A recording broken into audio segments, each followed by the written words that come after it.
Coming up right now on Sutv News. If this is your first voyage here at SHIP and you're feeling a little overwhelmed, don't fret. SHIP is a new program that will help you get over the motion sickness and feeling right at home. And we'll tell you a sunny way to spend the last few days of summer. It's all right now.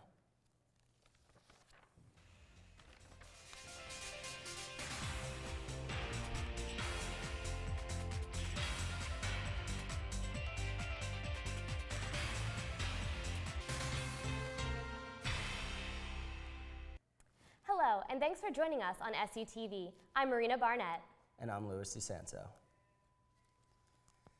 It's uncommon when a university loses one young alumnus, but to lose two recent graduates in the same day is almost unheard of. This week, SHIP is in that position. Corey Hunt, a former Red Raider, battled synovial sarcoma, a rare form of cancer that affects the joints. Corey lost his 5-year battle to the disease on Monday morning with his family by his bedside. SUTV featured Corey frequently during his football career at SHIP, and in October of 2012, our own Marcus Cooper interviewed Corey. Of course, it was always good to be here. Well, on an undefeated season, man, how does that feel? No, of course, it always feels good when you're winning, winning ball games. A really good core of juniors, too, on the team. Okay. 2019 was talented. I wouldn't take anything away from them. Could it be? I'm not a big stat guy. I'm not a big individual, awards type of person. I think that there's a lot of intangibles and like different things on the field that don't go on the stat sheet. Definitely. 16 tackles. Would anybody like to have more? Of course. But as long as we're winning games and my brothers on the team respect me and I respect them and we're playing well together, I could have one tackle and it would make no difference to me. The response he gave Marcus really shows what kind of guy Corey was on and off the field. Amanda DJ Rolamo, who graduated with a degree in exercise science, died at the scene when she was hit by a taxi in Philadelphia early Monday morning. Amanda was also a member of Alpha Sigma Tau sorority and is remembered for her fun-loving and free-spirited personality. Corey and Amanda were both 25. The Department of Counseling Services has a new program called Home at SHIP to help those who are homesick, and it's making a difference. Admission to college can be difficult for some students, so difficult it can limit success. But Home at SHIP gets it. As a matter of fact, its leader has first-hand knowledge. I came over from England 21 years ago and suffered very badly from homesickness. I had no idea anyone could feel that badly from homesickness. This program provides a cozy place to gather with others who are missing home. One of the main aspects will be home-cooked meals to bring people together and to have a little piece of home at SHIP. We are hoping to have 2 or 3 evenings where we actually get somebody's recipe from home and actually do some home cooking. And for those who don't miss the food, but man's best friend, well, that's covered too. We have a number of dogs who are going to come in and just to be petted and played with. If nothing else, if you are homesick, you can meet others who share the same feeling. The meetings are every other Tuesday, starting September 15th in Noggle Hall's NPR from 4 to 5. A local sunflower field in Chambersburg has everyone pulling off the road to look. The farmers at Lesher's Poultry Farm planted the sunflowers for birdseed.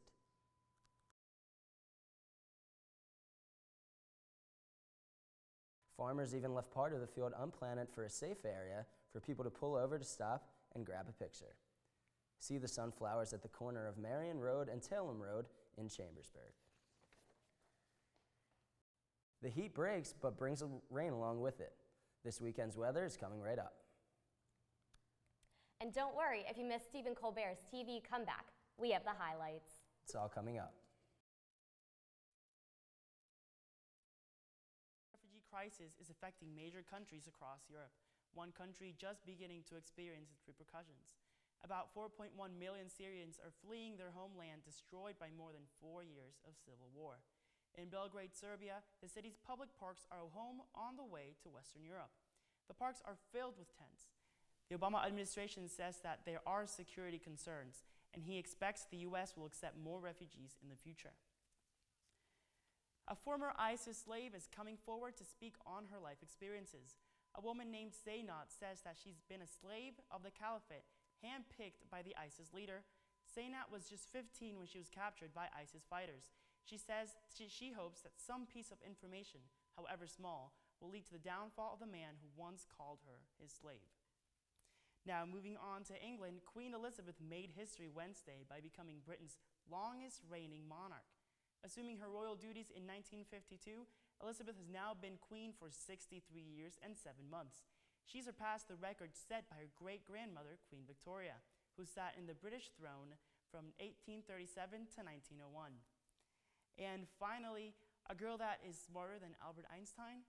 Well, it seems to be the case this week, as a 12-year-old British girl who thought that she might be quite clever took a test and proved that she was absolutely right. Lydia Sebastian rated top score on Menta's Caddo 3B paper. She has a higher IQ than Albert Einstein and Stephen Hawking. Lydia says that the test wasn't hard for her after all. Really nervous before the test, and I thought it was going to be really hard. But as I started the test, it was a bit easier than I thought it was going to be. She's not quite sure what she wants to do after school, but she says that she's thinking of something related to math, one of her favorite subjects. That's all for this week's World News. New way to watch TV. And find out what beloved characters from the past are coming back on prime time. It's all after the break. Well, the rain really did make it seem like fall today. And I think the rain might be carrying over to the weekend. I'm sending out to Isabella with this week's forecast. Labor Day weekend here at SHIP. Let's see if it's time to beat some of this heat. Tonight, scattered showers will be rolling in mainly before 10. Skies will be partly cloudy with a low around 56. Tomorrow will be full of sunshine with a high near 80 and a low around 60. Now let's take a look ahead at our 5-day forecast. Unfortunately, this weekend is bringing some rainfall. You can expect showers off and on throughout the day on Saturday with partly sunny skies and a high of 77. Sunday will be much the same with potential for more rain with a high of 72. Starting off your week, Monday will be mostly sunny with a high near 72, and Tuesday will be sunny with a high near 77. Rain this week will be much needed. Be sure to bring that umbrella with you wherever you go. Apple has revealed a new wave of products and upgrades. They're releasing their own brand of televisions and their own app stores, exclusive video games, and a voice-controlled remote. The upcoming iPhone 6s and 6s Plus will offer better processors and more powerful cameras. iWatches will soon allow third-party apps to run, and load times will be cut down. And iPads can have 12-inch screens. These new products and upgrades will hit store shelves and app stores next week. Late night television gets back a familiar face. Kyle Mace has the story. Stephen Colbert returned to television Tuesday night after a 9-month hiatus, taking over CBS's Late Show. Folks, if I knew you were going to do that, I would have come out here months ago. Colbert's first guests included George Clooney and presidential candidate Jeb Bush. The Late Show airs weeknights on CBS at 11:35 p.m. For SU TV Entertainment, I'm Kyle Mace. Kermit, Miss Piggy, and the gang are back on the big screen. The Muppets are making their return to television after a 17-year absence. The Muppets Most Wanted released just 1 year ago, and it didn't take long for ABC to clear a primetime slot. This season will have a new twist. Kermit and Miss Piggy have broken up. The new series is set to premiere Tuesday, September 22nd. At the Thought Lot. In news, read about why Student Senate froze the men's rugby team's budget and about the candidates for freshman student senator. Find out how state budget and how Shippensburg University plans to handle the situation may affect your tuition. This week, our Slate opinion writers give their 2 cents worth on the diversity in Taylor Swift's latest music video, Wildest Dreams. And the sports editors review SU's first football game of the season and professional sports triumphs and defeats. Look for the copies of the Slate around campus this Tuesday, and check out theslateonline.com all week to stay up to date on university news. After the break, SHIP had a huge win this past weekend. We'll show you the big plays. A little team made big plays. Find out how PA Little League broke world records. Stay tuned.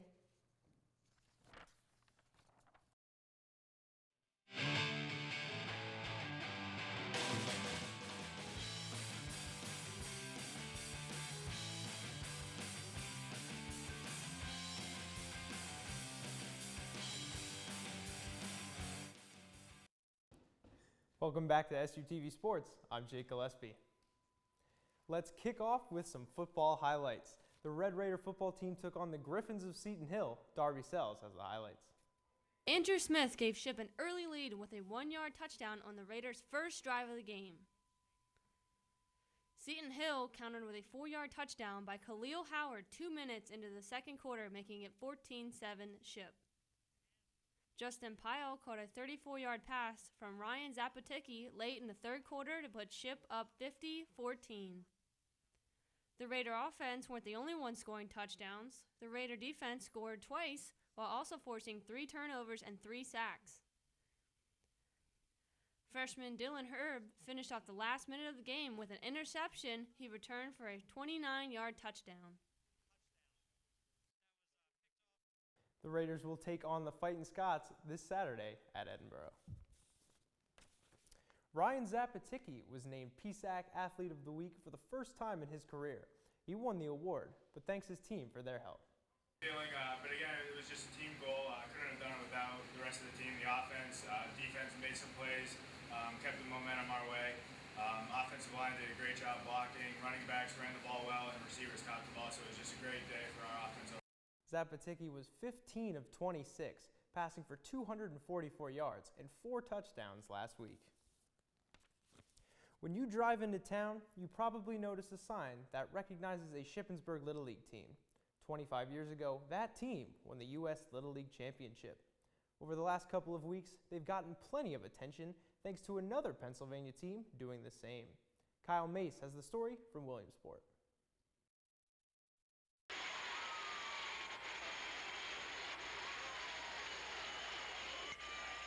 Ground ball to short. Thrush throws, and Shippensburg has done it. A great come-from-behind win for the champions of the East. The year was 1990. The Shippensburg Little League team brought national attention to Shippensburg. They won the U.S. Little League Championship, the last Pennsylvania team to do so since last Saturday when Redland won. On that Saturday, Glenn and David Orndorff returned to Williamsport, both part of that 1990 team. Glenn, the manager, and his son David, one of the team's stars, both have great memories of playing in Williamsport. We didn't expect to get as far as we were. We got to here, you know. It was just a thing where you played game by game and just hoping to win that game to get to the next game. This is the way it was. We were so family-like. I mean, we hung out together on and off the field. We were focused when we crossed the lines. We didn't let the atmosphere outside the lines bother us. We played hard. I mean, there's a lot of people that still remember it, come up to me occasionally, they see me somewhere else, they'll start talking about it right away, even 25 years later. So it was quite an experience, and I'm glad that the little town of Shippensburg could do something like that. I mean, it'll last forever. So Redland and Shippensburg both left Williamsport as U.S. champions, giving us all a bunch of great memories for the years to come. At the Little League World Series in Williamsport, Kyle Mace, SUTV Sports. 2 of those players, David Orndorff and Bobby Shannon, went on to have careers in the minor leagues. Many of the players still live in the Shippensburg area today. Men's soccer and women's field hockey had some action this week. Check out the highlights. Ship men's soccer taking on Holy Family Wednesday afternoon. We pick it up in the first half in the 4th minute off the free kick to Tyler Whitehead, who taps it forward to Colt Arnold to make it 1-0 Red Raiders. Now over to the 23rd minute, Derek Adams will put it away and give Ship a 2-0 lead. Holy Family would score a late penalty kick goal, but Ship would hold them off and get the win 2-1. All right, now over to field hockey taking on Westchester on Wednesday. In double overtime, Marine Kuskovic will take the shot. Alexis Versack will tap it in as Westchester beats Ship 3-2. Men's soccer takes the field again this weekend at Slippery Rock. The field hockey team will play again at home against Seton Hill this Saturday. That's all for sports this week. I'll see you next Thursday, but for now, let's send it back to the desk. That's it for SUTV News. I'm Marina Barnett. And I'm Louis DeSanto. Thanks for joining, and don't forget to like us on Facebook and follow us on Twitter and Instagram at SUTV News.